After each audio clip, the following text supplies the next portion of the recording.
Bulletin की शुरुआत करेंगे। शाम के 5 बजने को हैं और वक्त अब हो गया है महादंगल का, जिसमें आज हम आपके लिए लेकर आए हैं 5 राज्यों के चुनाव को लेकर एक तस्वीर ओपिनियन पोल के जरिए।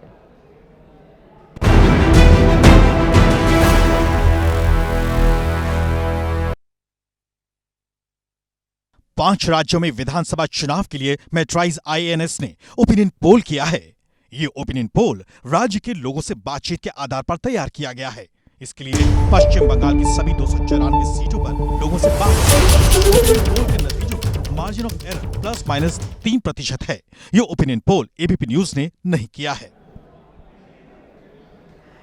तो ABP न्यूज पर हाजिर हूं मैं रुमाना इसार खान, और इस वक्त आज क्योंकि अभी कुछ देर पहले 5 राज्यों में चुनाव की तारीखों का ऐलान हो गया है, स्पेशल महादंगल में चुनाव के ऐलान के बाद सबसे विश्वसनीय ओपिनियन पोल के आंकड़े अब मैं आपके सामने एक एक करके रखने जा रही हूं।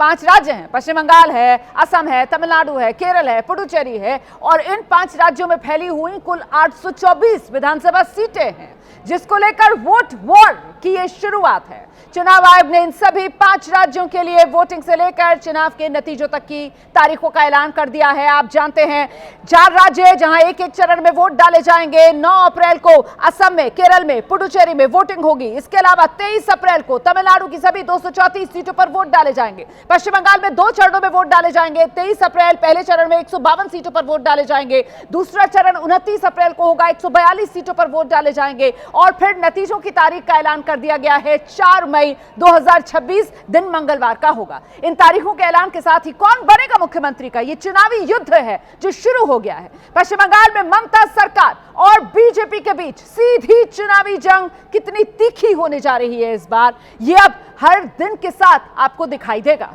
और देखना यह भी दिलचस्प होगा 3 कार्यकाल के बाद क्या ममता सरकार को बंगाल की जनता चौथी बार मौका देने जा रही है, या फिर इस बार पश्चिम बंगाल में इतिहास रचेगी बीजेपी, कमल खिलने जा रहा है। वहीं असम की अगर बात की जाए तो हिमंत बिस्व शर्मा यानी बीजेपी और कांग्रेस के बीच सीधी लड़ाई दिलचस्प होती हुई नजर आ रही है।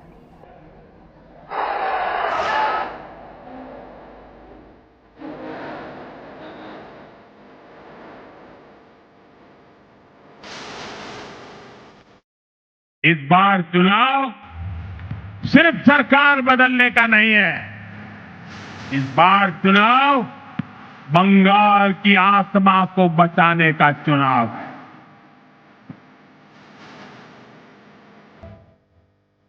Don't play politics. Don't play politics at the time of election. As per BJP advice. आने वाले दिन में फिर से हेमंत बिस्व शर्मा के नेतृत्व में यहाँ भारतीय जनता पार्टी की सरकार बनी। यहाँ दीदी के खिलाफ भारतीय जनता पार्टी कामयाब नहीं होगी, भारतीय जनता पार्टी हारेगी।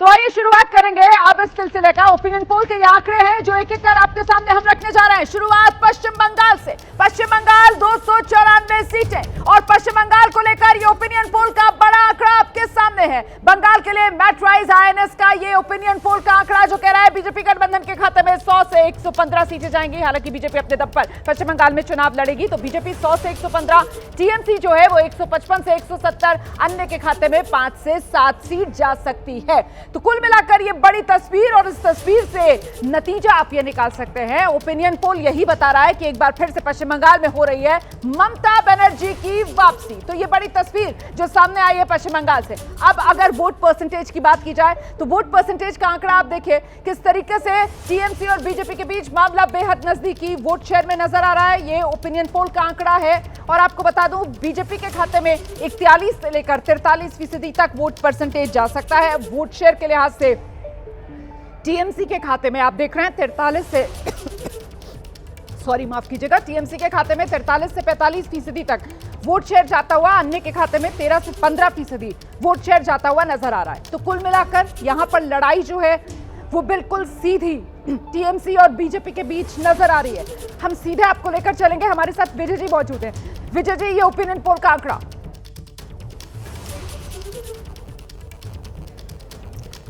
रोमाना जी, अब ओपिनियन पोल तो सब लोग अपने अपने हिसाब से देखते हैं कि किस तरह से किया गया है, क्या क्या फैक्टर्स को उन्होंने इस्तेमाल किया है, लेकिन मोटे तौर पर अभी ममता बनर्जी के पक्ष में चुनाव दिखाई देता है। लेकिन चुनाव जैसे आगे बढ़ेगा, और जैसे मैंने पहले भी कहा कि प्रधानमंत्री जी ने जो कल रैली की थी, वो रैली बड़ी विशाल रैली है, और मुझे बताया गया कि इतनी ग्रैंड रैली वो ब्रिगेड परेड ग्राउंड में बहुत लंबे समय से कोई नहीं हुई। तो वो भी एक मैसेज हो सकता है, लेकिन हमेशा रैली चुनाव के नतीजों में बदले ऐसा संभव नहीं है।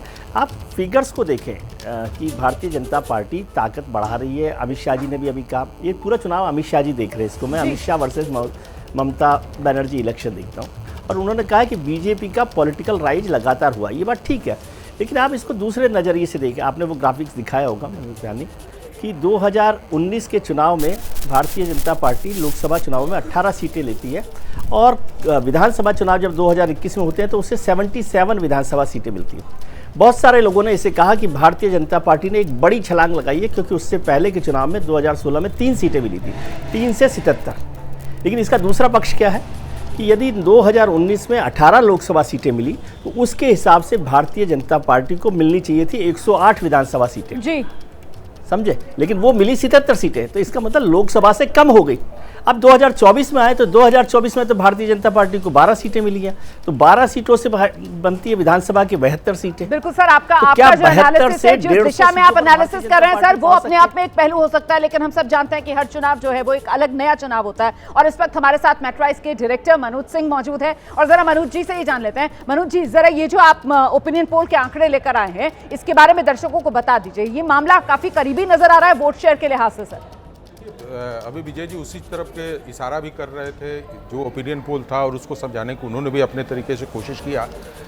सबसे बड़ी बात है कि बंगाल में जिस तरीके से सरकारी कर्मचारियों का टीएमसी करण हुआ है, भारतीय जनता पार्टी के लिए वो सबसे बड़ा समस्या है। जब तक चुनौती है, वो आम जनता के बीच में उसकी पॉपुलैरिटी कम नहीं है, लेकिन सरकारी कर्मचारियों का जिस तरीके से टीएमसी को समर्थन मिलता है, तो कहीं न कहीं भारतीय जनता पार्टी बूथ पर जाकर कमज़ोर पड़ती है। और इस बार उसी कमजोरी को पूरा करने के लिए जो भी है, इलेक्शन कमीशन का भी अपना एक प्रयास हो रहा है, और गृह मंत्रालय का भी एक प्रयास चल रहा है कि कम से कम वो जो डिफरेंस बन रहा है उसको किस तरीके से रोका जाए। दूसरी बात ये समर्थक आपकी बात सुनकर खुश हो जाएंगे कि इलेक्शन कमीशन का भी एक तरीके से इस्तेमाल हो रहा है। नहीं, दूसरी समर्थक कहेंगे देखिए हम भी यही आरोप लगाते हैं जो मनोज जी कह रहे हैं। दूसरी बात ये कर रहा हूँ कि वहाँ पे पोल तो जो होता है, एक सबसे बड़ी बात जो हम लोगों ने वहाँ पे आम जनता के बीच में, बहुत सारे अधिकारियों के बीच में हम लोगों ने जो बात किया था, आखिर भारतीय जनता पार्टी सबकी पसंद होने के बाद भी क्यों पिछड़ रही है। पहले कम्युनिस्ट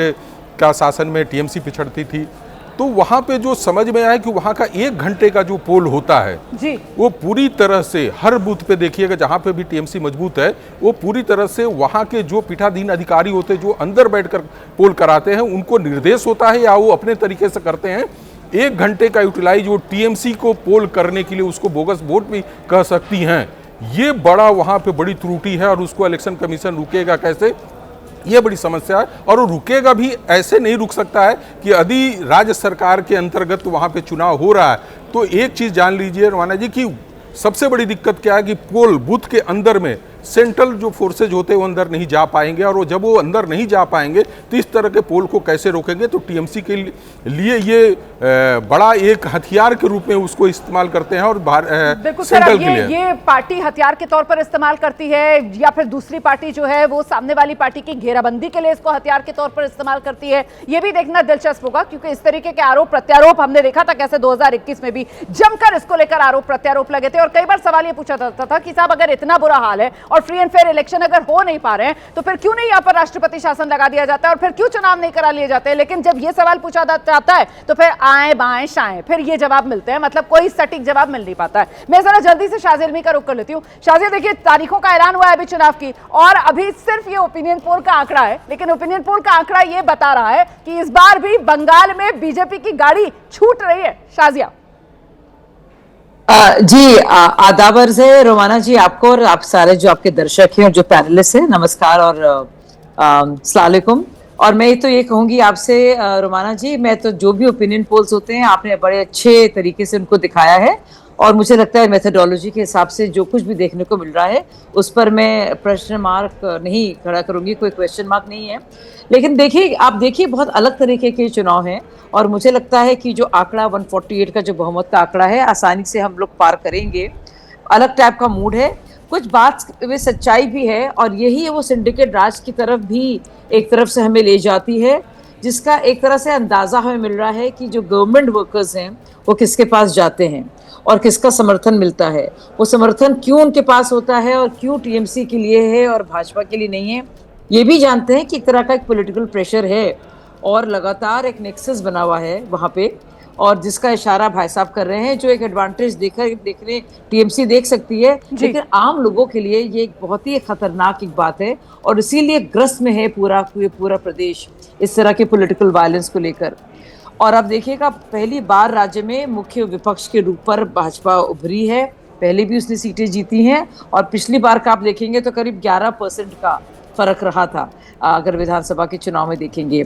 हम लोग ने जो किया है, चाहे शिक्षक भर्ती घोटालों की बात हो, राजनीतिक हिंसा की बात हो, महिला की सुरक्षा की बात हो, सांप्रदायिक तनाव की बात हो, कानून व्यवस्था की बात हो, बेरोजगारी की बात हो, केंद्र राज्य के टकराव की बात से, सारी बातें हम लोग ने परिवर्तन यात्रा के जरिए जी अलग अलग जगह हम लेके गए इस परिवर्तन यात्रा को, और उसमें बताया है पूरी तरह से हर एक जगह पे, और सारे केंद्रीय इसमें नेता हमारे शामिल हुए हैं। दक्षिण 24 परगना से हमने इसकी शुरुआत की थी, तो आप देखेंगे कि पूरे राज्य में रथ यात्राएं हुई हैं, बड़ी बड़ी जनसभाएं हो रही हैं। बूथ स्तर तक संगठन को मजबूत करना है और लोगों से कहना है भय से आज़ादी, फ्रीडम फ्रॉम फियर।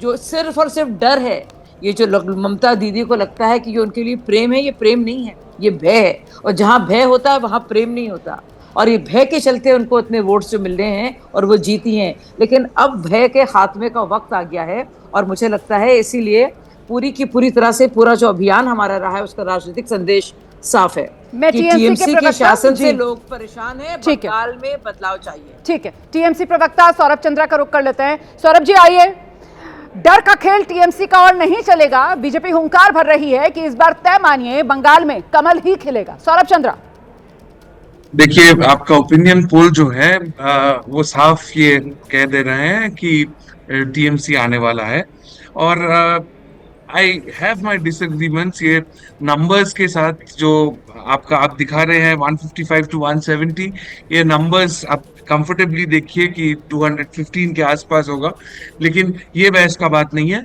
बीजेपी चाहे अपने परिवर्तन यात्रा करे या कोई भी यात्रा जितने बार निकाल ले सकते हैं, लेकिन आम जनता का जो आशीर्वाद है वो ममता बनर्जी और श्री अभिषेक बनर्जी के सरकार के ऊपर है। नहीं, आशीर्वाद कहाँ? यहाँ बीजेपी तो ये कह रही है कि साहब डर से और साथ ही साथ धांधलीबाजी करके आप लोग चुनाव जीतते हैं। अगर वही खेल जारी रहेगा तो ठीक है, फिर आप कर लीजिए अपनी जीत की हिस्ट्री रिपीट का दावा। देखिए, बीजेपी तो कुछ भी कह सकते हैं, बीजेपी कह सकते हैं कि भय के माहौल है, लेकिन अगर आप टीएमसी का कोई भी रैली देखिएगा या फिर कोई भी प्रदर्शन देखिएगा, कुछ दिन पहले धर्मतला में कलकत्ता में हम लोग का एक प्रोटेस्ट था, तो वहां पे भी साफ दिखता है कि आम जनता का जो स्पॉन्टेनिटी है और जो आशीर्वाद है, जो प्रेम है ममता बनर्जी के प्रति, ये साफ दिखता है। और बीजेपी ये कह ही सकते हैं, कोई दिक्कत नहीं है। मैं प्रियंका जी का रुख कर लेती हूँ, लेकिन प्रियंका जी, हैरानी की बात तो ये है कि कांग्रेस कहीं दूर दूर तक नजर नहीं आती है। मतलब बंगाल की लड़ाई आर पार की बीजेपी वर्सेस टीएमसी हो रही है। देखिए, हम पूरी तरीके से 294 सीटों पर लड़ने जा रहे हैं, पर एक बात जरूर कहूंगी कि जिस तरीके से कल ही प्रधानमंत्री जी का जो चुनावी जो एक तरीके से अभियान था, जिसमें फीता काटना, रिबन काटना, शिलान्यास करना, वो सारा कुछ आज कल ही खत्म होता है और आज डेट की घोषणा कर दी जाती है। और सरप्राइजिंग ये है कि इस बार जिस तरीके से कम चरणों में चुनाव हो रहा है, वो वाकई में एक पूरा ये दिखाता है कि किस तरीके से चुनाव हुआ। पूरी तरीके से जो पहले 7 चरण में चुनाव कराता था, वो आज 2 चरण में करा रहा है। जहां वो 3 चरण में कराता था, वहां वो आज 1 चरण में करा रहा है। तो आखिर ऐसी कौन सी उसने जो है महारत हासिल कर ली है जो उसे कई चरण में चुनाव करने के जगह वो कम ही चरण में चुनाव करा पा रहा है? नहीं, तो आप चाह रही हैं ज्यादा चरणों में चुनाव होना चाहिए था? आपको लगता है कि ज्यादा चरणों में चुनाव होना चाहिए था? नहीं, तो ये तो नहीं तो ऐसा क्या चुनाव आयोग ने कर लिया है कि जो इतने चरण के चुनाव को उसने इतना ज्यादा मतलब कंप्रेस करके उसको 3 चरण के चुनाव को जो है पूरी तरीके से उन्होंने एक चरण में नहीं तो पिछली बार तो 2021 पूरी कोरोना काल भी चल रहा था ना, दुनिया महामारी झेल रही थी और उस महामारी के बीच चुनाव आयोग ने ये चुनाव करवाया था। और हमको याद है 2000 जी कहिए तब उनको जो है तब उन्होंने 2-3 चरण में कराया था और अब वो जो है पूरी तरीके से इतना उन्होंने व्यापक कर लिया अपने आप को कि वो एक ही चरण में करा रहे। खैर वो सवाल नहीं है, मुद्दा ये है तो कि चुनाव आयोग पूरी तरीके से लेकिन फिर भी कांग्रेस जो है इस मुद्दे को उठा रही है क्योंकि यहाँ पर लड़ाई जो है वो सीधी आर पार की नजर आ रही है बीजेपी और टीएमसी के बीच। क्या कांग्रेस की जमीन पश्चिम बंगाल में नहीं है? कांग्रेस की बात समझ रही है, चुनाव आयोग की ऐसी क्या तैयारी है वो भी तो पता होना चाहिए। ठीक है प्रियंका जी, मैं आपके पास दोबारा आऊंगी, जरा एक बार फिर से शाज़ इल्मी का रोक कर लेते हैं। लेकिन शाज़, क्या आपको ये बात हैरान नहीं करती है कि किस तरीके से 2011, 2016, 2021 और लगातार जीत बड़ी करती हुई अभी भी अगर ओपिनियन पोल आ रहा है तो एंटी इनकम्बेंसी वहां दूर दूर तक नजर नहीं आती है। और ओपिनियन पोल के हिसाब से मतलब आप ये कह लीजिए कि हाँ दबाव होता है, चुनाव में हिंसा होती है, उसके लिए ममता सरकार को आप कटघरे में खड़ा कर लीजिए, लेकिन जब ओपिनियन पोल हो रहा है तो यहाँ तो किसी तरीके का कोई दबाव नहीं होता है। यहाँ ओपिनियन पोल में भी लोग जो है वो ममता ही की सरकार बनवाते हुए नजर आ रहे हैं। शाज़िया इल्मी नहीं, आप जो आपके एक्सपर्ट हैं जिन्होंने बाकायदा इसका सर्वे किया है और एक अपने खास तरीके से मेथोडोलॉजी के जरिए उन्होंने बताया भी है कि कहीं ना कहीं जो सरकारी मुलाजिम हैं उनका भी एक बहुत बड़ा दबाव है और एक बहुत बड़ा रोल है। और मुझे लगता है ये सिर्फ एक हिंट हमें दे रहा है और बता रहा है कि वहाँ पे कैसा माहौल है। तो इसीलिए बहुत ज़रूरी है भय से आज़ादी, असली आज़ादी। हम क्या चाहते? आज़ादी, इस गुंडागर्दी से आज़ादी। मुझे लगता है इस तरह के नारे सुनने को मिलेंगे आपको वहाँ पे। और लगातार जो आप देख रहे हैं कि चाहे वो महिला की सुरक्षा का मामला हो, लेकिन ये नारे लगाए तो कौन? ये जेएनयू वाले टाइप्स नारे जो हैं जिनको आप बता रही हैं कि वहाँ पश्चिम बंगाल में गूंजेंगे, मतलब नहीं, आमतौर पर तो इस तरीके के नारे जो है वो जेएनयू में ही सुने जाते हैं। इस तरीके के नारे आजादी वाले आमतौर पर जेएनयू में ही सुने जाते हैं ना, वो ढपली पर बजा बजा कर हम क्या मांगे? आजादी। और क्या क्या? गरीबी से आजादी। ये इस टोन के अंदर नारे तो जेएनयू में ही हमने सुने हैं। अब अगर आप कह रही हैं कि ये नारे गूंजेंगे तो मतलब बीजेपी के बजाय क्या लेफ्ट वो वहां पर ज्यादा पुरजोर तरीके से विरोध में नजर आएगी क्या टीएमसी की? रोमाना जी जेएनयू, रोमाना जी आप सब लोग यूनिवर्सिटीज गए हैं, जेएनयू की सिर्फ मोनोपोली नहीं है, ना फैज पर, ना किसी शायर पर, ना किसी किस्म के नारों पर। और जिस तरह के नारे हैं जो भारत के खिलाफ आज़ादी की बात करते हैं, हमारे नारे होंगे गुंडागर्दी और ये बदमाशी और सिंडिकेट राज के खिलाफ। हम उसकी बात करेंगे। और उसमें आप सब जानते हैं कि राजनीतिक हिंसा में अभी भी केरल की बात होती है। केरल में तो यूडीएफ रहा है, एलडीएफ की लड़ाई रही है, लेकिन वहां पे तो लेफ्ट की हिंसा कम हुई है। वो भी है, वो बीजेपी के मुखालिफ स्टेट है, लेकिन हम केरल के बारे में नहीं कह रहे हैं। तो सिर्फ ये पॉलिटिकल बात नहीं कह रहे, पूरी दुनिया जानती है कि पॉलिटिकल वायलेंस के लिए जाना जाता है बंगाल, और वहां पे लगातार बढ़ता रहा है। और महिला की सुरक्षा का और केंद्र की योजना के खिलाफ जो कुछ रहा है वो जानते हैं। हम ये भी जानते हैं किस तरह से भी मुझे आगे बढ़ना है, अगले राज्य के ऊपर मैं आऊं, लेकिन उससे पहले जो हमारे साथ पत्रकार मौजूद हैं उनसे एक एक टिप्पणी जरा क्विक रिएक्शन ले लेते हैं। ये नंबर जो सामने निकल कर आया है, विजय जी ने तो अपनी बात रख दी थी, लेकिन प्रभाकर जी आपका टेक, मतलब चौथी बार बंगाल की सत्ता में ममता बनर्जी की वापसी होने जा रही है कंफर्टेबल तरीके से, ओपिनियन पोल का आंकड़ा ये कह रहा है, आपका टेक? हाँ जी, ओपिनियन पोल तो खैर अभी बहुत शुरुआती होगा कहना, लेकिन तृणमूल कांग्रेस और ममता बनर्जी हो या अभिषेक बनर्जी, ये लोग शुरू से ही दावा करते रहे हैं कि अगर एक भी सीट भले बढ़े लेकिन जीतेगी तो तृणमूल कांग्रेस ही। तो उनमें काफी भरोसा है उनको अपनी जीत का कई चीजों को लेकर। और जहां तक हिंसा की बात है तो हिंसा बंगाल की चुनावी संस्कृति का हिस्सा बन गई है। और ममता बनर्जी भी वाम मोर्चा के जमाने में यही आरोप लगाती थी, उसके बाद ममता पर भी यही आरोप लगाए। और सच्चाई यह है कि बंगाल में सत्ता का रास्ता ग्रामीण इलाकों से ही निकलता है, और वहां जिसकी लाठी उसकी भैंस की तर्ज पर जिसको जहां मौका मिलता है वो पीछे नहीं रहता, क्योंकि आप जानते हैं ताली कभी एक हाथ से बजती नहीं है। तो आरोप प्रत्यारोप तो चुनाव में चलते ही रहते हैं और बंगाल में हिंसा होती ही रहती है चुनाव में, ये दशकों पुरानी परंपरा है यहाँ। ठीक है, आदेश? देखिए 2011 की जीत को छोड़ दीजिए, लेकिन 2014 के बाद जब मोदी जी सत्ता में आए, उसके बाद 2016 और 2021 का चुनाव, ये दो चुनाव ऐसे हैं कि जब बीजेपी अपने पीक पे रही पूरे देश में, जब वो थर्ड टाइम लोकसभा में जीत के आती है और 16 राज्यों में उनकी सरकार है, लेकिन एक सपना अधूरा लगता है मुझे कि प्रधानमंत्री मोदी के दिल में शायद ये बात ज़रूर होगी कि वो बंगाल नहीं जीत पाए। उनके आने के 2014 के 2 टर्म जा चुके हैं और इस तीसरे में भी मुझे उम्मीद कम लगती है। अब कह रहे थे कि हिंसा वहाँ का एक आदत होगी है लोगों को। दरअसल जब तक लेफ्ट की सरकार थी 30-35 साल, तब यही आरोप ममता बनर्जी लगाती थी कि वहाँ पे हिंसा होती है और वो पूरा काडर लेफ्ट के पास था। जैसे जैसे वो सरकार चेंज हुई, ममता बनर्जी सत्ता में आई, तो वो पूरा काडर जो है वो टीएमसी में शिफ्ट हो गया। तो एक मैं ये कहूँगा कि ये कहना बेईमानी है कि वहाँ पे बोगस वोट होती हैं, और क्योंकि मुझे लगता है कि 21वीं सदी के भारत में अगर कहीं पर बोगस वोट हो रही हैं तो ये हमारी सिक्योरिटी फोर्सेस का और केंद्र सरकार का और चुनाव आयोग का फेलियर है कि आप ऐसे कैसे इनको होने देंगे। इसको रोकने के लिए आपको पर्याप्त कदम उठाने चाहिए। चुनाव आयोग को ये सुनिश्चित करना चाहिए कि कहीं भी एक भी पोलिंग बूथ पे बोगस वोट नहीं पड़ सकती, बूथ कैप्चरिंग नहीं हो सकती, चाहे वो टीएमसी के लोग हों चाहे वो बीजेपी के लोग हों। तो मुझे लगता है कि ये सबसे बड़ा आरोप है आज की इस डिबेट का, आपकी हमारी बहस का, कि कहीं बंगाल में बूथ कैप्चरिंग भी हो सकती है।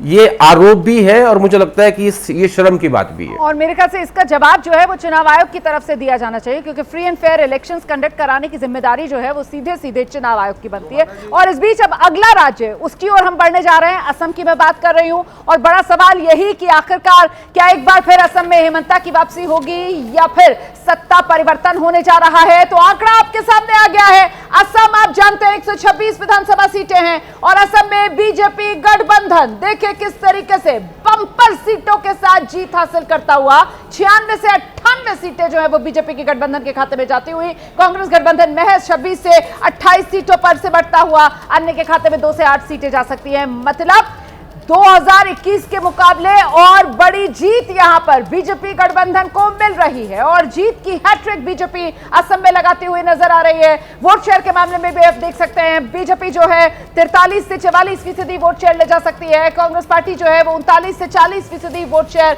अन्य के खाते में 18 से 20% वोट शेयर जा सकता है। तो मामला यहां पर साफ तौर पर बीजेपी के पक्ष में। असम में एक बार फिर हेमंत बिस्व शर्मा की वापसी होना तय है। ओपिनियन पोल के आंकड़े इसी पर मोहर लगा रहे हैं। मनोज जी, रोमाना जी, एक बात मैंने पहले बंगाल से आदेश जी के इस बात को जवाब देकर फिर मैं असम में आना चाहूँगा जी। काफ़ी अच्छी बात उन्होंने कहा था कि यदि वहाँ पे बोकस वोटिंग होती है तो उसकी जिम्मेवारी सेंट्रल को लेना चाहिए और सेंट्रल उस पर काम भी करे। मैं दूसरी बात भी कहता हूँ कि जिस बांग्लादेशी को लेकर वहाँ पे हाय तौबा मचाया जाता है कि बंगाल में बांग्लादेशी हैं, तो मैं साफ बता दूँ कि बंगाल में बांग्लादेशी नहीं है। और वो नहीं होने का कारण है कि वहाँ पे वो सिर्फ अपने आई कार्ड बनाते हैं इंडियन, और वहाँ से वो दूसरे स्टेट में चले जाते हैं नौकरी करने के लिए, वो बंगाल में नहीं रुकते हैं। जो अभी चुनाव आयोग और जो स्टेट गवर्नमेंट के सब चल रहा विवाद कि ये 68 लाख और 84 लाख वाले की जो बात आ रही है, उसमें यही लोग हैं जो वहाँ पे अपना वोटर आईडी, आधार कार्ड ये सब बनाकर दूसरे स्टेट में चल गए हैं, लेकिन वो डर कर नहीं आ रहे बंगाल में वो प्रूफ करने के लिए कि मैं यहाँ पे प्रेजेंट हूँ, क्योंकि उनको लग रहा है कि कहीं मुझे बांग्लादेशी न साबित कर दिया जाए। तो ऐसे स्थिति में वहाँ पे ये जो बाहर गए हैं वोटर, वो बांग्लादेशी के रूप में वो वोटर है जो वापस नहीं आ रहे। अब आता हूँ असम में। देखिए 3 या 4 स्टेट ऐसे हैं जहाँ पे भारतीय जनता पार्टी इस बात को कह सकती है कि मैं अपने मुख्यमंत्री के ऊपर चुनाव राज्य का जीत सकते हैं। उसमें से एक असम है। हेमंता ने पिछले 5 सालों में जिस हिंदुत्व को एक उछाल दिया उन्होंने, और उसके साथ आम जनता के बीच अपनी जो उन्होंने पकड़ बनाया, और उसका नतीजा है कि भारतीय जनता पार्टी पहली बार असम में अपने बलबूते, अपने वोट पे वो सरकार बनाने जा रही है। इसमें किसी तरह का दो मत नहीं है। जैसे उनका एक स्टेटमेंट था कि हो सकता है कि मैं 20 सीटों पर चुनाव नहीं लड़ूंगा, तो उन्होंने अपना साफ क्लियर कर दिया कि 20 सीटें मेरी नहीं हैं, लेकिन मैं 105 या 110 या 115 सीटें वैसी हैं जहां से मैं पूरी तरह से बहुमत के आंकड़े लेकर आऊंगा। तो उसमें से वहां के मुख्यमंत्री हेमंता जी काफी सफल होते हुए दिख रहे हैं, और मुझे लगता है कि आने वाले समय में भी यदि कुछ सीटों में थोड़ा बहुत ऊपरी बदलाव आ जाए तो कोई आश्चर्य वाली बात नहीं है। ये बिहार की तरह चौंकाने वाला रिजल्ट होगा और सबको पता है। एक तरफा आपको लगता है कि एक तरफा चुनाव होने जा रहा है। ठीक है, जल्दी से जरा प्रियंका जी को ले आइए। प्रियंका जी, असम में कांग्रेस कांग्रेस लीड लेने की कोशिश कर रही है। उम्मीदवारों के नाम की सूची भी आप लोगों की तरफ से जारी की जा रही है। हालांकि अलग बात है, उसको लेकर आपस में कांग्रेस की जो नाराजगी है वो भी अब दिखाई दे रही है। ये उसी का खमियाजा है क्या? कांग्रेस अपना घर असम में ठीक नहीं कर पा रही है और इसीलिए बीजेपी असम में बम्पर जीत की तरफ बढ़ती हुई नजर आ रही है। ओपिनियन पोल का आंकड़ा, प्रियंका जी। देखिए, वास्तविकता ये है कि आज असम में जिस तरह का माहौल है उसमें सबसे ज्यादा तो भ्रष्टाचार जो सीएम और सीएम के क्लोज लोगों ने किया हुआ है, उसके साथ में अगर देखा जाए कि किस तरीके से उन्होंने जो है एक जो महिलाओं को खुश करने की कोशिश की है, उसमें जो अप्रैल मंथ तक का जो है एडवांस उन्होंने डिपॉजिट कर रखा। अगर इतनी ही अच्छी स्थिति है तो आपको ये एडवांस पैसा जमा करने की क्या जरूरत आन पड़ी थी? क्योंकि आप डरे हुए हैं, क्योंकि आपने किसी के साथ कुछ किया नहीं। आदिवासी जो एसटी का दर्जा मांग रहे थे वो आपने दिया नहीं उनको। चाय के बगान के मजदूर अभी भी अपना हक मांग रहे हैं, आपने दिया नहीं उनको। आप जिस तरीके से, चाहे वो जो है एक जो भी निरानी जी थे, उनकी हत्या का मामला अभी भी आधा लटका हुआ है, उसकी जांच सही तरीके से नहीं हो रही। जिस तरीके से आप देखिए कि पूरी तरीके से असम में चाहे वो अल्पसंख्यक हो, उनको डरा कर रखना, और एक वीडियो जो अभी शूट किया था वो सारा किस लिए करना पड़ रहा है? इसीलिए करना पड़ रहा है क्योंकि आपके पास मुद्दे नहीं है। आपने असम को पूरी तरीके से जो विकास का मुद्दा होता है, जो एजुकेशन का मुद्दा होता है, वो सारे जो असल में जो दलितों का मुद्दा है, पिछड़ों का है, आदिवासियों का है, वो सारा आपने कहीं ना कहीं दरकिनार करके सिर्फ उसको बांटने की राजनीति कर रहे हैं। और हकीकत ये है कि बांटने की राजनीति को असम में मिल रही है। आप ये कह रही हैं कि ये बीजेपी बम्पर जीत जो असम में मिल रही है वो बांटने की राजनीति की वजह से, वो बांटने की राजनीति की वजह से मिल रही है। अरे भाई नहीं, किसने कहा बम्पर जीत मिल रही है? बम्पर जीत आप बताइए कि चुनाव आयोग ने बोल दिया तो बम्पर जीत हो जाएगी क्या? ऐसे थोड़ी ना बम्पर जीत। अरे ओपिनियन पोल के आंकड़े जो है पूरी तरीके से किस तरीके से बनते हैं वो सबको पता है, उनका क्या सैंपल साइज होता है वो सब जानते हैं, और वो आपने किए भी नहीं है, फिर आप उसको किसी तरीके से जो है पूरी तरीके से विश्वास कर सकती हैं। तो मैं समझती हूँ कि जो मुद्दा है असली वो है वहां के भ्रष्टाचार। वहां जिस तरीके से अल्पसंख्यकों को डराया जा रहा है, चाहे वो एनआरसी हो, चाहे वो पूरी तरीके से उनको कभी घुसपैठिया बनाना, कभी कुछ, कभी जो है गोली शूट का वीडियो बनाना, ये सब करने की क्या जरूरत आन पड़ी है?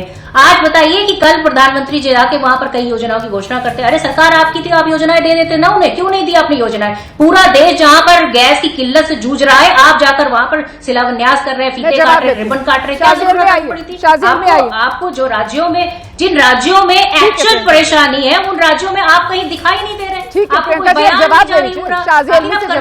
चाहते हैं क्या सिर्फ चुनाव ही आपकी प्राथमिकता है? सिर्फ चुनाव आपकी प्राथमिकता है या इस देश की जनता आपकी प्राथमिकता है? हर जगह, चाहे वो पांडिचेरी देख लीजिए, आप केरल देख लीजिए, तमिलनाडु देख लीजिए, जहाँ जहाँ पर्यटन होता है, जहाँ जहाँ जवाब सुना देते हैं। और आप कह रहे नहीं, आप तो जीत रहे। अरे भाई कैसे जीत रहे? चुनाव आयोग अब बताएंगे ना, शाजी एलमी बताएंगे कैसे जीत रहे हैं। सुन लीजिए जरा, सुनेंगी तभी पता चलेगा। शाजी एलमी बता पाएंगे कैसे जीत रहे हैं। और बहुत ही जरूरी बात है, और मुझे लगता है आपको सुननी भी चाहिए, क्योंकि आप सुनेंगी तो आपके लिए फायदा होगा और भी राज्यों में कांग्रेस को फायदा होगा। कांग्रेस को जरा ध्यान देना पड़ेगा। सड़क, मेडिकल कॉलेज, पुल, शिक्षा, डिजिटल कनेक्टिविटी, केंद्र और राज्य सरकारों की जो जितनी भी योजनाएं हैं और स्कीम्स हैं, बहुत बड़ा हिस्सा है। अरुणोदय, क्या प्रोनाउंस करते हैं? अरुणोदय योजना, तो मैं ठीक से नहीं प्रोनाउंस कर पा रही हूँ असमिया में, लेकिन महिलाओं को सीधी आर्थिक सहायता, और हाल ही में लाखों महिलाओं को मुझे लगता है इसका आर्थिक ट्रांसफर किया गया है। आपकी आवाज, आपने महिलाओं के लिए लगातार बोल रही है दीदी, आप शोर कर रही हैं, आप ना शोर पैदा कर रही हैं। हम लोग बातचीत करने की कोशिश कर रहे हैं, तो उनको आर्थिक सहायता क्यों देनी पड़ती? वो भी एडवांस अप्रैल तक की। आप बोल रही थी मैडम, आप थोड़ी देर चुप हो जाइए ताकि मैं अपनी बात करूं। मैडम करने से कुछ नहीं होगा। सीखिए, समझिए क्या बातें हो रही हैं, समझाइए, राहुल जी को समझाइए ताकि अगली बार कहीं और आप सीखिए, सीखना पड़ेगा। आप सीखिए, आपको सीखने की जरूरत है कि किस तरीके से इस देश की जनता लाइनों में लगी है, गैस के सिलेंडर नहीं है, और जितने होटल रेस्टोरेंट सब बंद हो रहे हैं, उस पर क्यों नहीं बोलते आप लोग? जिन राज्यों में चुनाव है वहां भी इस तरह की समस्याएं सामने आ रही हैं, और आप बार-बार अपनी बात को दोहरा रहे हैं। जनता के मुद्दों पर आप बात नहीं कर रहे हैं। प्रियंका जी, आप बात को दोहरा रही हैं, आप पॉइंट्स रख चुकी हैं सारे मैम। अब जरा जवाब ले लीजिए, उसके बाद मुझे पत्रकारों के पास भी जाना है। आप अपनी बारी पर बोल लीजिएगा, ठीक है? आइए शाजी एलमी, जल्दी से 30 सेकंड में अपनी बात रखिए। फिर नहीं, जल्दी में नहीं, लगातार ही बीच में बोल रही थी और कंफ्यूज हो गई। पूछे 12,000 बीघा भूल गई है जो भ्रष्टाचार की आवाज कम करवानी और नागरिकता। प्रियंका जी, मुझे आपकी आवाज कम करवानी पड़ेगी, मजबूर मत कीजिए प्लीज। तो देखिए हाँ, देखिए घबराहट का ही ये मुजाहरा है जो आप पेश कर रही हैं कि आप लगातार बोल रही हैं जनजातीय क्षेत्रीय जो मांगे हैं। तो आप देखिए इसमें बहुत इंपॉर्टेंट सवाल हैं, कानून व्यवस्था, सीमा सुरक्षा, ये बहुत इंपॉर्टेंट इश्यूज हैं। और अब देखिए चाय बागान की आपने बात की, अब देखिए वो मजदूर और ग्रामीण अर्थव्यवस्था, वो इकोनॉमी आप देखिए। लेकिन शाजिया बहुत जी, इंपॉर्टेंट ये इश्यूज है। जिस तरीके से हेमंत बिस्व शर्मा की तरफ से कुछ ऐसे बयान आते हैं, उससे ऐसा लगता है कि हेमंत बिस्व शर्मा जो है वो अपने प्रदेश पे बांटने की राजनीति कर रहे हैं। खासतौर से मुसलमान असम में उनको उन्होंने पंचिंग बैग बना लिया है। मतलब वो एक सोशल मीडिया पर जो पोस्ट किया था वो तो बाद में खुद वहां असम बीजेपी ने उसको खुद ही डिलीट किया, जिसमें वो गोली मारते हुए नजर आ रहे थे और सामने टोपी लगाए हुए शख्स था। तो फिर इस तरीके की हरकतें करने की जरूरत क्यों? नहीं बिल्कुल रोमाना जी, आपने बहुत सही बात कही और मैं ऑब्जेक्टिव हूँ इस मामले में और सही बात कहना चाहूंगी, सच बोलना चाहूंगी। वो बहुत ही गलत था और उसके लिए जो भी इसके लिए जिम्मेदार था उसको हटाया भी गया। वो वाकई में बहुत ही ऑब्जेक्शनेबल था जो आप बता रही थी, आपत्तिजनक था। और मुझे लगा कि हम सबको उसके लिए माफी भी मांगनी चाहिए और हमने मांगी भी है और उसको हटाया भी है तत्काल प्रभाव से। जबकि सुप्रिया श्रीनेते जी ने जो लिखा था कंगना जी के बारे में, तो उसके लिए ना तो उन्होंने अभी तक माफी मांगी है और उन्होंने ये कह दिया था कि मैं आईटी मीडिया सेल की हेड हूं लेकिन मेरा कोई और चलाता है, तो वो माफी हमने सुनी नहीं। लेकिन छोड़िए, देखिए जन आशीर्वाद यात्रा एक बहुत जरूरी चीज जो हम कर रहे हैं, तो पूरी सरकार का जो पूरा रिपोर्ट कार्ड है सब इलाकों के लिए और उसमें किस तरह से लीडरशिप का रोल रहा है, जो हमारी वेलफेयर स्कीम्स रही हैं उसके बारे में बहुत डिटेल में, और हम करोड़ों लाभार्थी तक गए हैं अलग अलग इशू पर। ठीक है, तो बूथ स्तर से लेकर संगठन को मजबूत करने के लिए, तो ये हमारे लिए बहुत इंपॉर्टेंट इश्यूज है। और सिर्फ एक इशू को उठाना, इन्फिल्ट्रेटर्स को, वो तो अपने आप में इशू है, लेकिन इसमें हिंदू मुस्लिम करना मुझे लगता है बहुत ही गलत है और किसी को नहीं करना चाहिए। हिंदू मुस्लिम करना बहुत गलत है। विजय त्रिवेदी जी हमारे साथ मौजूद है। विजय त्रिवेदी जी, शाजिल भी कह रही है हिंदू मुस्लिम करना असम में बहुत ही गलत है, इस तरीके के मुद्दे नहीं उठाने चाहिए। हालांकि असम की राजनीति में किस तरीके से हिंदू मुस्लिम वाले मुद्दे उठते हैं हम सब देखते आ रहे हैं और बड़ी बेबाकी से शाजिल ने उसका निंदा भी की है, जो उन्हीं की पार्टी के हैंडल से सोशल मीडिया पर वो पोस्ट किया गया था जिसमें बाकायदा हेमंत बिस्व शर्मा जो है उनके हाथ में बंदूक दिखाई गई थी और सामने वो टोपी लगाए एक शख्स जो मुसलमान दिखाया गया था और वो उसको मार रहे थे। उसकी खूब निंदा हुई थी हर तरफ से। मैं आपसे जानना चाह रही हूं कि असम में ये तीसरी बार जो बीजेपी सत्ता में आती हुई ओपिनियन पोल में नजर आ रही है, इस पे बीजेपी के लिए क्या फैक्टर है जो काम कर रहा है? सर आपका एनालिसिस। जी रोमाना जी, शाजिया जी जो बात कर रही हैं बहुत अच्छी बात कर रही हैं। काश हिमंता बिस्वा शर्मा भी उस बात को सुनते, काश उस बात को सुनते। ओपिनियन पोल के मैं इस पर अभी आज की तारीख में सहमत हूँ कि हिमंता बिस्वा शर्मा को, भारतीय जनता पार्टी को वहाँ पर एज है जी। लेकिन जिन जिन चीज़ों की निंदा शाजिया जी कर रही हैं वो ही सब कारण है भारतीय जनता पार्टी की एज होने के। इन 5 राज्यों के चुनावों में most communal, most polarized election Assam में होने वाला है, जिसके लिए हिमंता बिस्वा शर्मा जी बिना किसी लिहाज के, बिना किसी सिस्टम के मियाँ वर्सेस हिंदू का इलेक्शन लड़ रहे हैं। अब यहाँ पर ये तर्क मत दीजिएगा कि मियाँ वहाँ पर असमिया है, हाँ और नहीं वो खुलकर तो ये कहते हैं कि मैं तो उन 22 सीटों में कैंडिडेट नहीं उतारना चाहता जहाँ पर मुसलमान वोटर डोमिनेंस में है। सही बात। तो ये उनका जो पोलराइज्ड और कम्युनलाइज्ड जो इलेक्शन कैंपेन है वो उनको एज दे रहा है वहाँ के वोटर्स के साथ और वो उनको मदद कर रहा है। इसमें कोई वो बात नहीं है। इसका मतलब ये नहीं है कि वो नहीं जीत सकते, जीतने की संभावना उनकी ज़्यादा है और वो उस लड़ाई को उसी तरह से लड़ रहे हैं हिंदू मुसलमान करके। इतना इलेक्शंस में 5 राज्यों के भी खासतौर से देख ले तो वहाँ नहीं हुआ। लेकिन इसको एक और देख सकते हैं कि अभी उन्होंने झारखंड में उनके नेतृत्व में चुनाव लड़ा गया था, वहाँ पर वो घुसपैठिया दामाद बना रहे थे, तो वहाँ भारतीय जनता पार्टी को नुकसान हुआ। क्या असम में वो नुकसान हो सकता है? हाँ, उसकी संभावना मुझे कम लग रही है। लेकिन क्या किया है, घुसपैठियों का मुद्दा बना रहे 5 साल से। तो खुद हिमंता बिस्वा शर्मा का ये टेस्ट वाला इलेक्शन है, पहली बार 5 साल के मुख्यमंत्री बनने के बाद वो ये लड़ाई लड़ रहे हैं। तो घुसपैठियों का जो बनाई थी उन्होंने, एनआरसी का जो रजिस्टर बनाया था, उस रजिस्टर का क्या हुआ? वो 19 लाख घुसपैठिए कहाँ पर रह रहे हैं? शाजिया जी को तो जानकारी होगी। तो वो उन 19 लाख का क्या हुआ? यदि घुसपैठियों को आपको निकालना था तो उनको निकाल देते, क्यों नहीं निकाला गया है? क्यों, उस पर क्या कार्रवाई हुई है? इस सब पर बात क्यों नहीं हो रही? एसआईआर वहाँ पर क्यों नहीं हुई असम में? इसकी चर्चा की जा सकती है। और एक बात मान के चलिए कि भारतीय जनता पार्टी के योगी जी के बाद सबसे पॉपुलर, सबसे एग्रेसिव लीडर है हिमंता बिस्वा शर्मा। और कांग्रेस से आने वाले सब नेताओं में अकेले वो हैं जो राहुल गांधी को सीधे निशान, हिंदुत्व के पोस्टर बॉय के तौर पर वो काम कर रहे हैं, लेकिन उनका एग्रेशन उनके भारतीय जनता पार्टी के लिए, उनके लिए पॉजिटिव भी है, लेकिन सोसाइटी के लिए क्या कर रहा है वो तो शाजिया जी ने आपको बता ही दिया। शाजिया जी बहुत विनम्र और बहुत इंटेलिजेंट वो हैं, स्पोक्स पर्सन है और बेबाकी से बात करती है। लेकिन चुनाव अभी भारतीय जनता पार्टी के पक्ष में लगता है फिलहाल, और 10 साल हो गए। अब यदि सारे कारण जिनको आप बेनिफिशियरी जो स्कीम्स हैं, बेनिफिशियरी स्कीम्स जो बता रही है डीबीटी वाली, यदि वो असम में फायदा करती है हिमंता बिस्वा शर्मा को, तो वही स्कीम्स ममता बनर्जी को क्यों नहीं फायदा करेंगी? दोनों जगह एक ही पैरेलल आप करेंगे ना क्रिएट। ठीक है, तो ये पोलराइजेशन वाला चुनाव शाजिया जो यहाँ पर एक एनालिसिस सामने आ रहा है जो बीजेपी को फायदा पहुंचा रहा है, और इसकी महारत हेमंत बिस्वा शर्मा को है। नहीं, देखिए बार बार एनआरसी की बात की जाती है, और मैं बस ये कहना चाहूंगी कि एनआरसी जो है नेशनल रजिस्टर जो सिटीजन्स हैं वो तो भारतीय सिटीजन्स का है स्टेट में, वो तो सुप्रीम कोर्ट के तहत सुपरविजन के तहत चल रहा है। उसकी फाइनल लिस्ट तो 2019 अगस्त में हो गई थी, तो उसमें तो सारे इंडिविजुअल्स को करना था। 1971 का कट ऑफ है, तो उसको उसमें लाना, और ये रहा है, और ये हर एक तो कांग्रेस सरकार का भी रहा है ऑब्जेक्टिव कि लीगल सिटीजन्स बनाम इलीगल सिटीजन्स को हटाना, और ये 1971 का कट ऑफ लाना।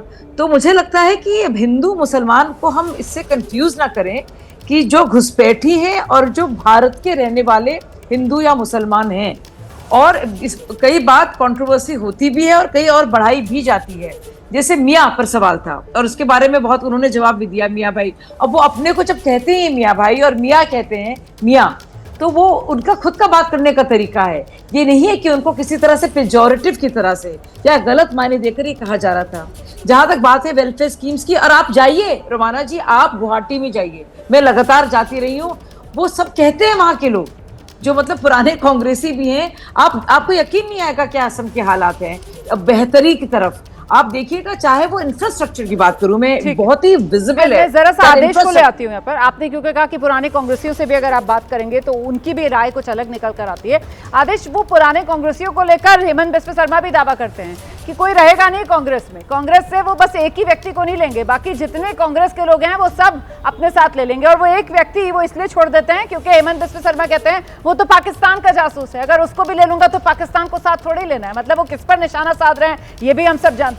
सवाल ये कि इस बार के चुनाव में असम में कांग्रेस ने चुनावी तैयारियों में एक लीड लेने की कोशिश की, उम्मीदवारों के नाम का पहले ऐलान कर दिया, लेकिन फिर भी यहां पर कांग्रेस के हाथ कुछ लगता हुआ नजर नहीं आ रहा है। आदेश, ऐसी स्थिति क्यों? देखिए, प्रियंका गांधी, डीके शिव कुमार, भूपेश बघेल, 3 सीनियर नेताओं को वहाँ पे लगाया गया क्योंकि हेमंता को कोई टक्कर देने की कोशिश राहुल गांधी दिखाना चाहते हैं, और 2 लिस्ट निकल चुकी हैं अभी तक। जैसा आपने कहा ना कि वो तो जासूस है पाकिस्तान के, वो गौरव को लेके कहते हैं, गौरव गोगोई को लेके कहते हैं। देखिए, जब वो पाकिस्तान की बात करते हैं तब भी हिंदू मुसलमान होता है। दूसरा पॉइंट, उससे पहले उन्होंने कहा कि मियाँ मुसलमान, अगर रिक्शा वाला मियाँ मुसलमान आपसे 5 रुपये मांग, उसको 4 रुपये दो, हमारी सरकार आपके साथ है, वहाँ भी हिंदू मुसलमान था। जिस विज्ञापन की आप बात कर रहे थे कि एक मुस्लिम व्यक्ति जो टोपी पहने तो उसको गोली मार रहा है एक सिटिंग चीफ मिनिस्टर, वो भी हिंदू मुसलमान था। अगर आपने सही में विकास कार्य किए हैं, आपने इतने महान काम किए हैं असम की जनता, तो आप उन पर वोट क्यों नहीं मांगते? क्यों आपको जरूरत पड़ती है कि आप हिंदू तुष्टीकरण करते हैं? दरअसल अगर बीजेपी, शाजिया जी की बात से मैं थोड़ा इसलिए सहमत नहीं हूँ, दरअसल बीजेपी अगर हिंदू मुसलमान नहीं करेगी तो वो चुनाव नहीं जीत सकती। उन्हें लोग इस बात के लिए वोट नहीं देते हैं कि वो विकास करते हैं, उन्हें वोट इस बात के लिए देते हैं कि वहाँ हिंदू जो है वो अपने आप को प्राउड फील करता है, वो कहता है कि मैं अब सुरक्षित हूँ। इस देश में जो मेजोरिटी है वो 20% से मुझे लगता है कि उनको लगता है कि हम खतरे में आ गए हैं। ये जो एक नैरेटिव है बीजेपी का, जिसको वो ज़मीन पे ले जाने में कामयाब रही है, इसके लिए मैं उनको बधाई देता हूँ। क्योंकि बीजेपी का जो मशीनरी है, जो काम करने का तरीका है, जो वो 24/7 चुनाव लड़ते हैं और अपनी बात को ज़मीन तक पहुँचाते हैं, उसमें कोई मुकाबला नहीं है।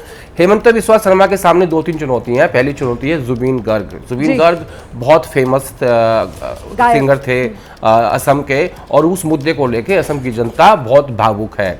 दूसरा मुद्दा है अपर असम का, वहाँ पे उनको लेके बहुत ज़्यादा एंटी इनकम्बेंसी है, इसीलिए वो कांग्रेस के नेताओं को एक के बाद एक करके उनको तोड़ रहे हैं। तो ऐसा नहीं है कि उनके लिए बिल्कुल केक वॉक है। मैं आंकड़ों की बात नहीं कर रहा हूँ जो आपने सामने रखे हैं, हाँ उनको एज है, लेकिन जिस तरीके से आप देख रही है कि 9 अप्रैल को वहाँ वोटिंग होनी है और चुनाव लड़ने में 3 दिन नहीं लगते। लीडरशिप क्राइसिस है कांग्रेस पार्टी के सामने असम में। सिर्फ गौरव गोगोई, क्योंकि तरुण गोगोई के बेटे हैं और वो सीनियर सांसद हैं, अब उनको पार्टी ने अध्यक्ष बनाया है, उसके अलावा उनके पास लीडरशिप नहीं बची है।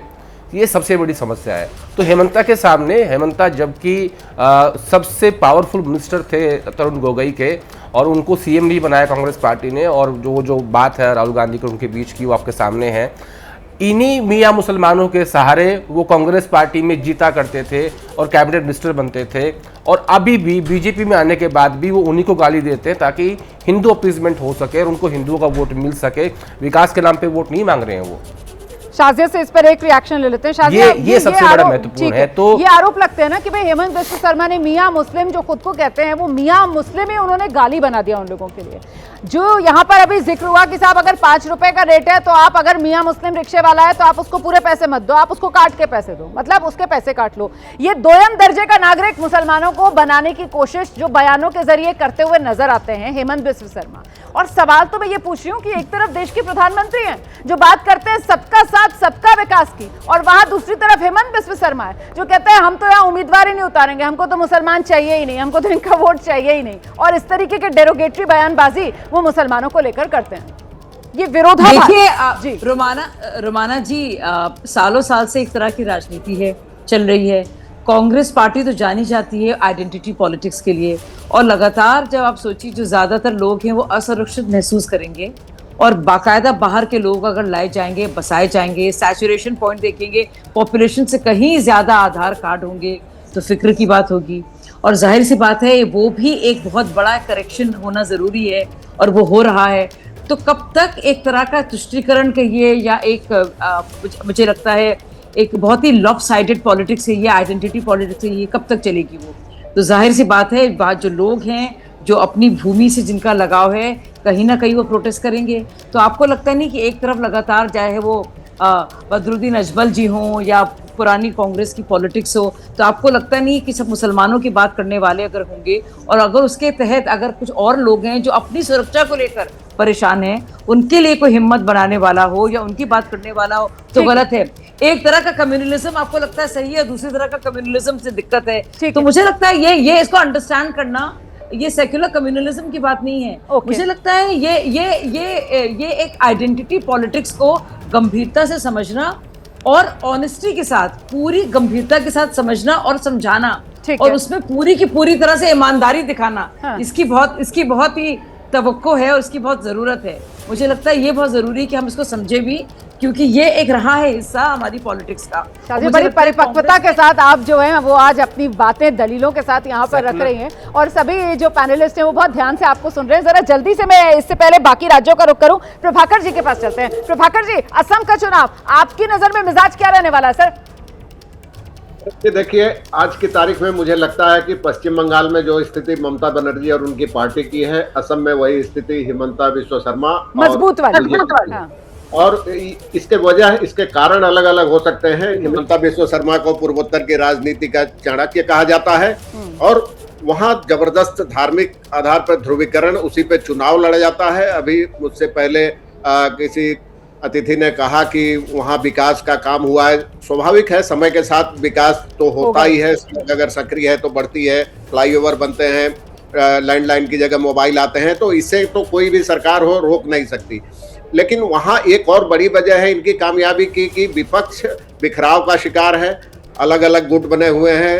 AIUDF, बदरुद्दीन अजमल या बाकी लोग, बोडो दल है निचले असम में, सब अलग अलग अपने अपने सियासी हितों के लिए संकीर्ण दायरे में चुनाव लड़ते हैं, और सियासी फायदे के लिए कभी बीजेपी के खिलाफ लड़ते हैं और कभी कांग्रेस के साथ मिल जाते हैं, कभी कांग्रेस के खिलाफ हो जाते हैं। तो जो पश्चिम बंगाल में वाम मोर्चा और कांग्रेस की जो स्थिति है, वही वहाँ भी विपक्ष की स्थिति है। एकजुटता का अभाव है, और इसने और मजबूती दी है हिमंता बिस्व शर्मा और भाजपा। बड़ी बात आप कह रहे हैं कि वजह अलग हो सकती है, लेकिन जिस तरीके से बंगाल में मजबूत स्थिति में ममता बनर्जी, उसी तरीके से असम में मजबूत स्थिति में हेमंत बिस्व शर्मा इस वक्त नजर आ रहे हैं। आइए जल्दी से आगे बढ़ेंगे। 2 और चुनावी राज्य हैं, तमिलनाडु और केरल, और जरा इनके आंकड़े आपको दिखाती चलती हूँ। तमिलनाडु दक्षिण का राज्य है, तमिलनाडु बीजेपी के लिए बड़ी चुनौती है। बीजेपी बहुत कोशिश में है किसी तरीके से यहाँ कमल खिले, लेकिन हो क्या रहा है, AIADMK के साथ मिलकर बीजेपी अब की बार जब यहां चुनाव मैदान में उतरेगी तो 114 से 127 बीजेपी गठबंधन, मतलब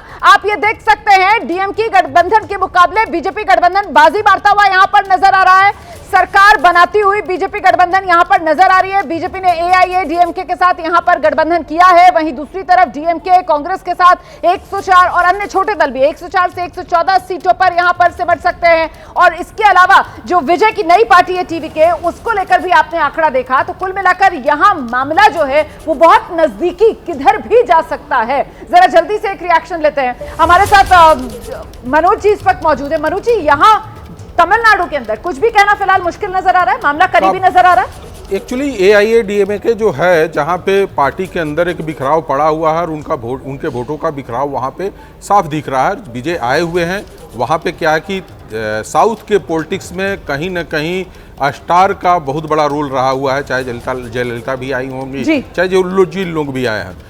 अभी रजनीकांत और कमलनाथ की भी एंट्री हुई थी, लेकिन वो सफल नहीं होते हुए दिखे तमिलनाडु में, और उसके कारण ये थे कि वो जब राजनीति में इंटर किए तो अपने जो स्टार का जो उनका कैरियर था वो बैक होते हुए था।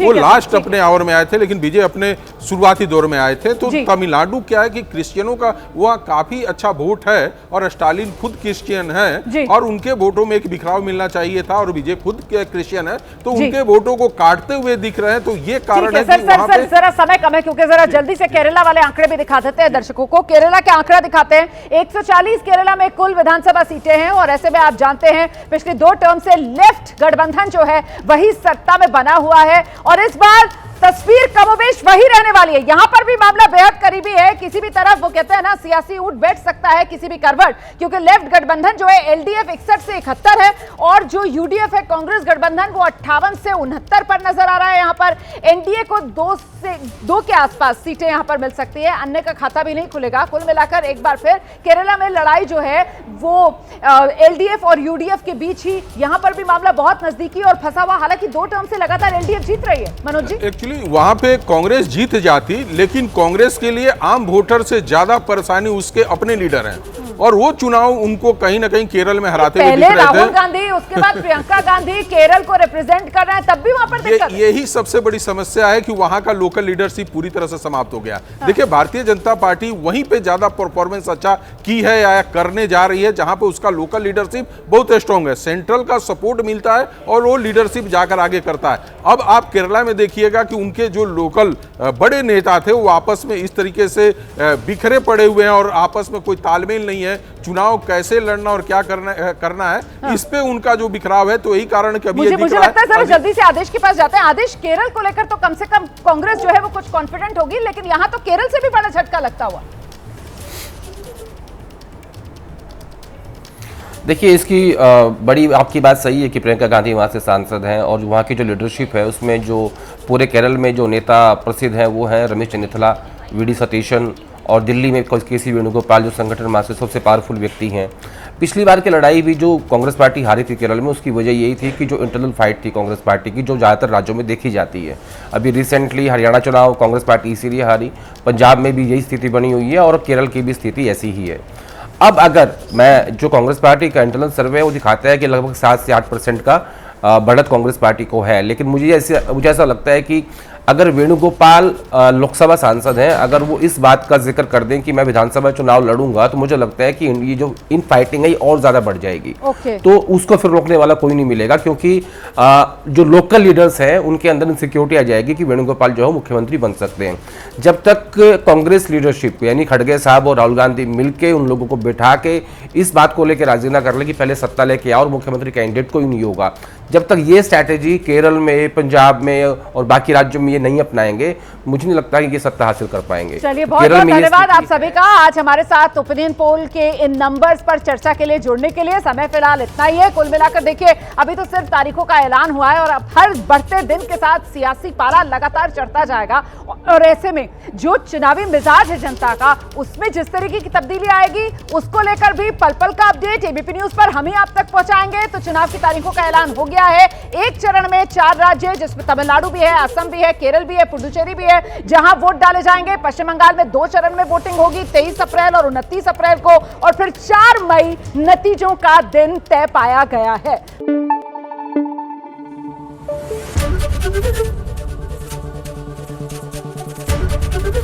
एबीपी न्यूज आपको रखे आगे।